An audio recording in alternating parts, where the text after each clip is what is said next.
A Shot in the Dark by Silverpup. Chapter 3. Dwalin had never met a hobbit before. Hobbits rarely left their homes, and he had never stopped at the Shire on his way to Eridluin, so it was understandable why he had never seen one. Not that he cared, really.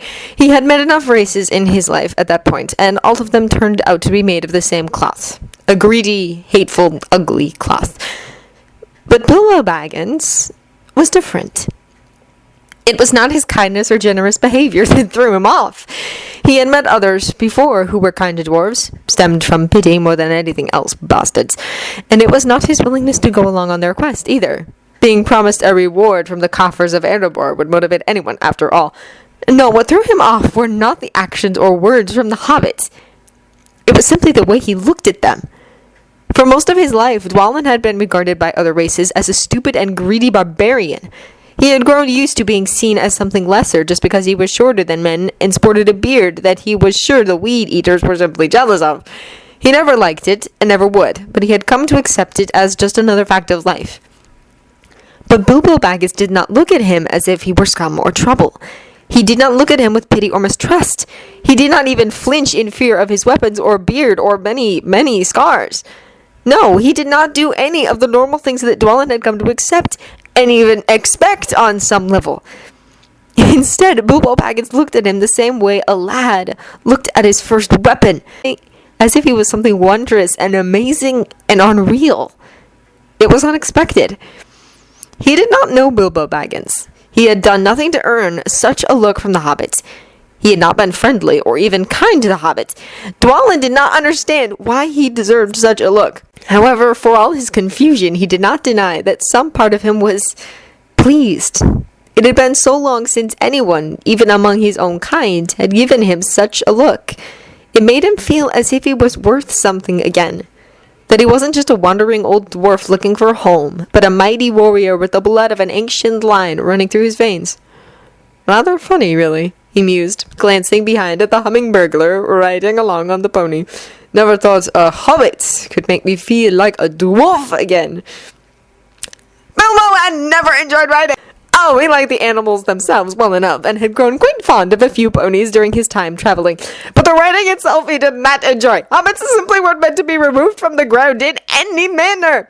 Unfortunately, he was stuck riding for the time being. They had left the Shire behind, and were well on their way to Erebor. In that time, Bilbo had found himself growing more and more used to seeing his once dead companions alive and merry. The sharp ache in his heart had died down into a tolerable pinch, and the memories of another life no longer plagued him at every turn. Now he could at least face Keely and Feely without flinching or wanting to burst into tears. But for all his progress, he found that he still could not face Thorin. The leader of their company hadn't paid him much mind and had spoken no more than a few words to him in passing. But even those few words had been horribly awkward for him, as he struggled still to see this Thorin as his own person instead of a memory. It would be difficult, but he wanted to move past his own memories and feelings to build a fresh relationship with Thorin. They would never have the same friendship as they did before, but he did at least want a decent relationship with a dwarf. Oh, but it was hard. Not only was it still difficult for him to simply look at Thorin, the dwarf himself was incredibly difficult to get close to. The last time around, he had to throw himself in front of a group of orcs just to get the king to smile at him. This time around, he was sticking to talking, with the latter being a last resort.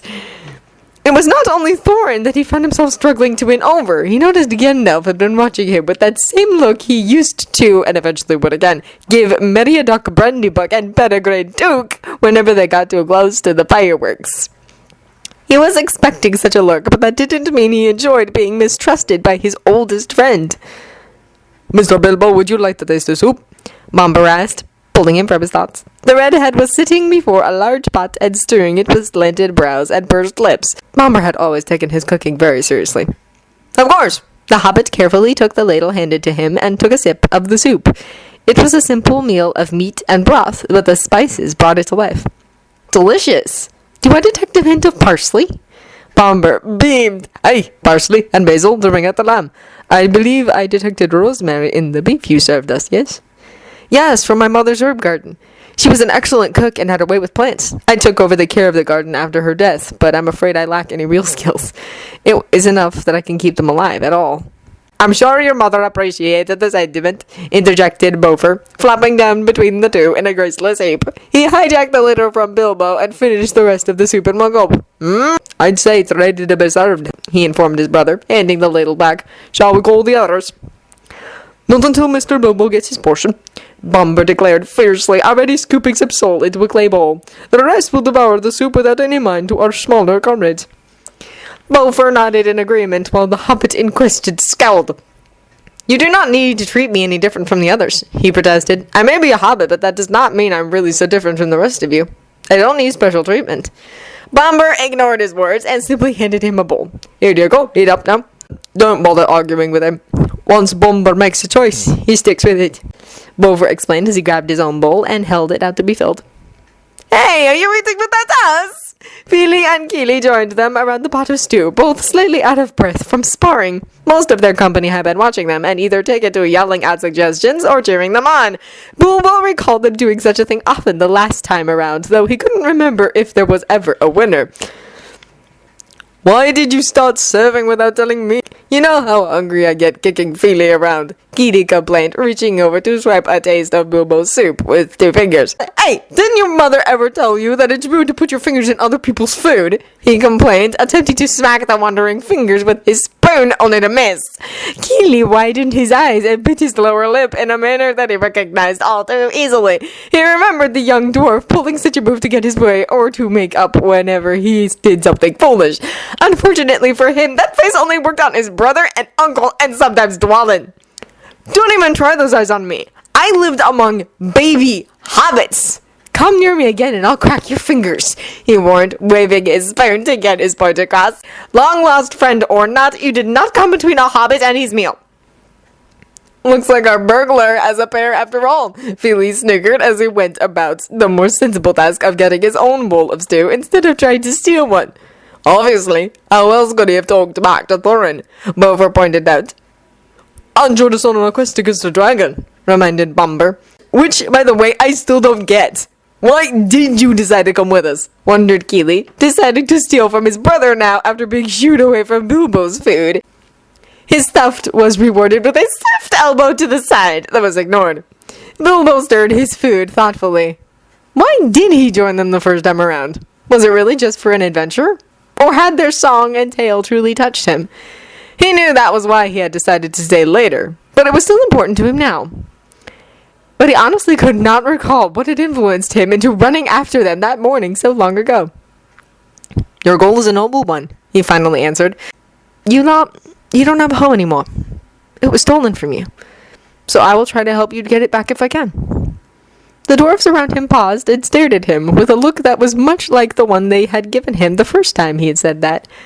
It still made him feel horribly uncomfortable. You... Beaufort began, only to trail off as the others began to join them for dinner. No one else mentioned his words for the rest of the night, but the hobbit could still feel the looks they gave him, and it made him wonder what they could have possibly thought of him now. Later that night, after the stew was finished and they had retired for the night, Bilbo awoke to the sound of wargs howling in the night. The noise awoke the rest of his companions with grumbling and hissed insults as they all gathered around the small campfire. Bilbo joined them with his quilt wrapped around his shoulders and tried to contain his yawns. Are warg common in these parts? He questioned, rubbing his eyes with one fist. No, they usually don't come this far out, Beaufort answered him, lighting up a pipe. Aye, they are used by the orcs as mounts and usually linger around Rivendell, Dwalin added, scowling. Think they'll bother us? Ori wondered, eyes wider than usual.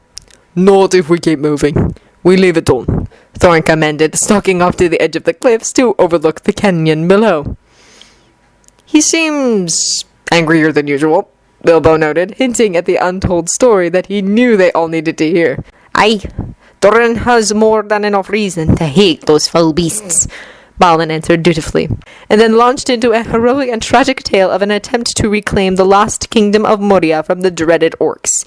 He explained with great sorrow of how Thorin's grandfather, King Thror, was beheaded by the orc Azog, and was determined to end the line of Durin. With eyes lost in memory, he recounted of how he watched Thorin struggle to hold his own against a monster thrice his size, and how it was thanks to a simple piece of fallen oak that he managed to survive and cut off the beast's hand. Bilbo listened to the familiar tale while watching his companions. Each dwarf seemed hypnotized by the story, and he realized that it was this moment that cemented their loyalty to Thorin Oakenshield, instead of just the king under the mountain. It was this moment that they all realized how much their king had lost, and how hard he would continue to fight to reclaim it. He could see in the way they all stood and turned to their king still standing on the cliffs, that they would follow the dwarf until the very end. And so would he. They traveled on! The days continued to pass, and Bilbo found himself becoming more and more at ease around his long-lost comrades. Soon he found that he could even meet Thorin's eyes without feeling as if he had been punched in the chest. But the most startling thing he discovered was his youth. Bilbo had forgotten how it felt to be able to walk without creaking and aching bones. He had forgotten how it felt just to be able to move for more than 10 minutes without feeling tired and out of breath. He had been an old man for so long. Longer than he should have been thanks to the ring. Then he'd forgotten that there was ever a time that he was young. It was an exhilarating realization. Mr. Bilbo, why are you walking along with the ponies instead of riding one? Ori asked him one day as he guided his pony along on foot. Because one day I won't be able to, Bilbo replied, and earned an odd look for his remark. He easily ignored it, well used to being regarded as strange even among his own kin for most of his life. He had grown to accept the looks. Thankfully, the rest of the dwarves didn't seem to care whether he walked or rode the pony. Actually, he had noticed that other than Fili, Kili, Ori, Mofer, and Bomber, the rest of their company never spoke to him or paid him any mind. He understood, though, that it was to be expected. Dwarves were mistrustful of outsiders by nature, and until he proved himself trustful, then the rest would not open up to him. That was fine, because it gave him a chance to focus on another problem. Gandalf! Bilbo realized that he had to end the tense silence between him and the wizard. He thought he could handle the mistrust and suspicion until they reached Erebor, but it was becoming too much for him. He had enough that he had to deal with, and having Gandalf against him did not help. So one night, as the rest gathered around Bomber for dinner, he cornered the wizard as he sat alone on a nearby rock. Bilbo, the wizard greeted pleasantly, even as his eyes gleamed under his hat. What can I do for you? You don't trust me, he stated bluntly, because old age had brought about more than wrinkles for him. You think something is wrong with me, yes? Gandalf stared at him silently for a moment before slowly nodding. Yes, you are quite right. You are hiding something from the rest of us, Master Baggins. Yes, I am, he admitted, watching as the nearby campfire cast dark shadows across his old friend's face. It made him look quite menacing. I have to keep this secret for the moment, he continued on, but only up until a certain point.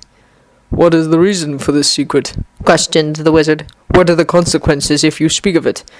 The dwarves begin to sing in low and deep voices as they bury the bodies of the 3 royal dwarves. The song is in Khuzdal and is beautiful and alien to his ears. The voices that resonate as one paint a melody that is heartbreaking with the grief that carries through. Their king and his heirs are gone, and they mourn for all 3. Bilbo closed his eyes and took a deep breath. The lives of those very dear to me are on the line, so until I know that they are safe and well, I will hold my secret to myself. Gandalf's eyes widened as he took in the meaning of his words. Once he did, his face softened, and the harsh line and wrinkles eased up in a way that made him look much younger and kinder. In that case, I will not hound you for an answer.